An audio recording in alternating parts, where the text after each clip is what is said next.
Okay, in this problem, let us first go for the DRs of the median through A. So, for that, I am going for midpoint of BC is nothing but P minus 1 comma P minus 1 by 2 comma 4 comma Q plus 2 by 2. That's midpoint I got.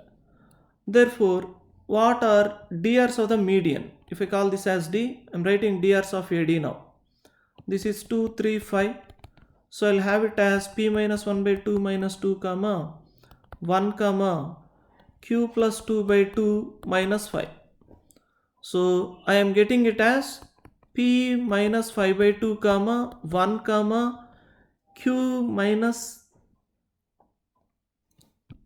8 by 2. Now observe that the median is equally inclined to the coordinate axis. So we know that there will be one in each octant which is equally inclined to one line in each octant which is equally inclined to the coordinate axis. And if it is equally inclined to the coordinate axis, then the DRs will be plus or minus cos alpha, plus or minus cos alpha, plus or minus cos alpha. These are DCs.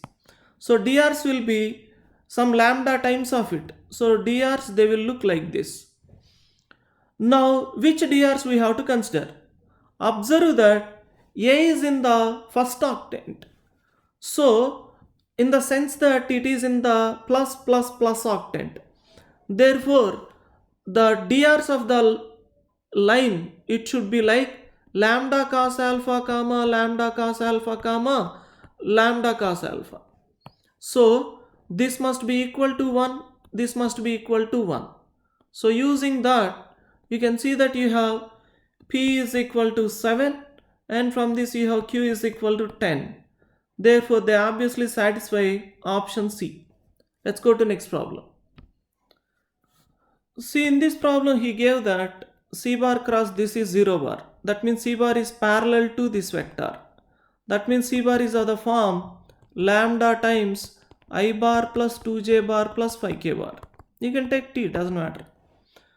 Now, observe that its magnitude is root of 1 plus 4 plus 25, root 30 I am getting. But I have magnitude of C as root 60.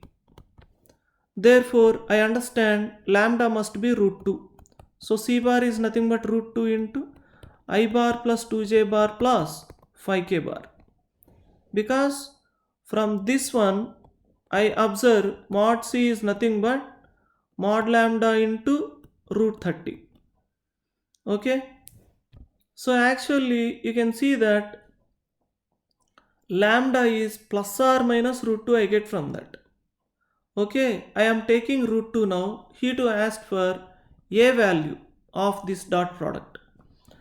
So, if I take this dot this, I am getting root 2 into minus 7 plus 4 plus 15, which is nothing but 12 root 2. Let's go to next problem. Now look at this problem. S has 7 elements. S is a set having 7 elements. Now you are taking a subset of S. So it can be any one of the 2 power 7 subsets. But he said non-empty subset. Therefore A can be selected in 2 power 7 minus 1 ways. That is total number of outcomes. Okay. Now for a favorable outcome, we want the element X to be a particular element X to be in the set A. I mean, you have selected one element of S, you want that element to be in set A means once you select that element of X, it became a particular element. Now, you want to check whether that selected element is there in A or not. That's what you are checking. Okay. So, that element whatever is selected, is it there in A? That means you want the already selected set to be the set having the element X. So, how many sets are there first of all having the element X? Having the element X already, Other 6 elements, you can see that I can place them in 2 power 6 ways. So those many sets are there having the element x. Those many subsets of S obviously. Therefore, this is the required property. Let's go to next problem. Now this is a pretty simple problem. You see, we have a vertical tower from a point P on the horizontal ground. It is observed at an angle alpha. After moving a distance 2 meters towards the tower, he observed that it is now changed to beta. Okay, we have to find height of the tower. Now we know that this distance, it is nothing but h cot alpha. Similarly, this distance will be h cot beta. Now he gave this is equal to 2. Therefore, difference of these two distances is 2. Now all that you have to do is from this you have to find h. H is taking h common, and for fun left side only I'll write everything in terms of sine and cos because the options are in terms of sine and cos. So I have cos alpha by sine alpha minus cos beta by sine beta is equal to 2. Taking LCM and then sending everything right side, you can see that it is h is nothing but 2 sine alpha sine beta by sine of beta minus alpha, which is nothing but option A. Let's go to next problem. See here, we have those De Morgan's laws.